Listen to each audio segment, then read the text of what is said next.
Welcome to Dr. Balaga's God Knowledge Doc podcast, your quick dive into the latest medical breakthroughs to keep you ahead of the curve. Let's get started. Today is 8th August 2025. This video is on a Nature Medicine article published open access on 6th August 2025 titled Effects of Vutrisiran on Cardiac Structure and Function in Patients with Transthyretin Cardiac Amyloidosis. Secondary outcomes of the HELIOS-B trial. Transthyretin amyloidosis cardiomyopathy is caused by extracellular deposition of misfolded transthyretin amyloid fibrils in the myocardium. This results in restrictive physiology, conduction disease, cardiac arrhythmias, increased LV wall thickness, diastolic dysfunction, reduced global longitudinal strain, and eventual decline in left ventricular ejection fraction. Vutrisiran is a subcutaneous RNA interference therapy that targets both wild-type and variant ATTR-mRNA in hepatocytes, reducing circulating transthyretin protein. The primary results of HELIOS-B has shown reduced all-cause mortality and recurrent cardiovascular events. So these investigators looked at pre-specified secondary analysis of the HELIOS-B randomized clinical trial. 665 patients comprised the study cohort, 326 on Vutrisiran and 329 placebo.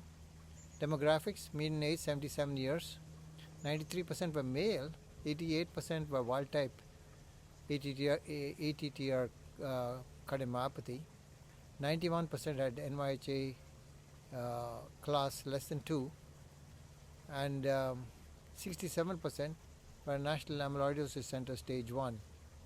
The median follow-up was 30 months. Background therapy: 40% were on tafamidis at baseline, 22% initiated during follow-up in monotherapy subgroup.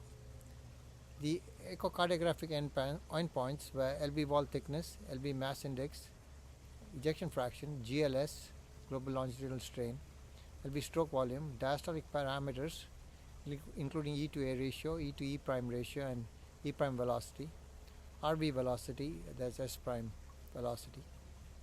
For statistics, they use repeated measures models, baseline covariate adjustment, least squares mean differences with 95% confidence intervals. What did they find?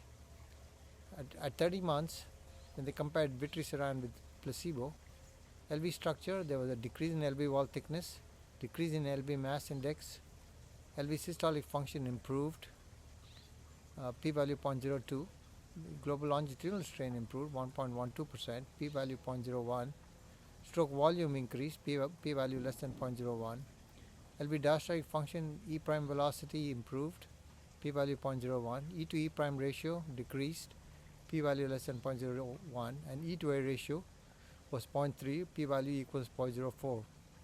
RV function was preserved S prime and increased by 7 millimeters, p-value less than 0.01. Time course: diastolic improvements were observed by 12 months, systolic and structural benefits by 18 to 30 months. Limitations: it was not powered for tafamidis subgroup analysis, limited racial diversity and female enrollment, reflecting ATTR cardiomyopathy demographics.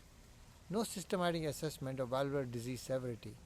Key takeaways: Vutrisiran improves or preserves cardiac structure, systolic and diastolic function in transthyretin cardiomyopathy.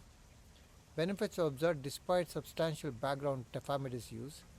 Supports early initiation in both newly diagnosed and progressing ATTR cardiomyopathy. Mechanistic link between improved cardiac parameters and reduced mortality and cardiovascular events are shown. Celebrities with ATTR amyloidosis and advocates, including Don Chaney, former Boston Celtics guard and 1974 NBA Coach of the Year. He shares his journey through campaigns like Bridge the Gap in ATTR cardiomyopathy, urging early testing for symptoms such as shortness of breath, fatigue, and swelling. The other advocate is Art Still, a 4-time Pro Bowl defensive end for Kansas City Chiefs and he was diagnosed in 2023 with hereditary ATTR amyloidosis. He founded the Amyloidosis Army to unite patients, families, and healthcare providers, focusing outreach on high-risk communities, especially African Americans and veterans. Both men champion early diagnosis, genetic testing, and community awareness as the keys for better outcomes. 67% of the individuals in this clinical trial were National Amyloidosis Center Stage 1, which is based, the National Amyloidosis Center staging system is based on NT-proBNP and eGFR.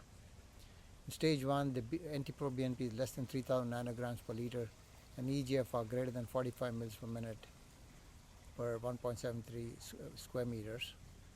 And the median survival in stage 1 is about 69 months, stage 2 40 months, and stage 3 24 months. If you enjoyed this episode, share it with your colleagues. When we change how we see disease, we change how we shape lives. Until next time, stay curious, stay compassionate, and keep seeking wisdom. Podcast brought to you by Master MedFacts at mastermedfacts.com.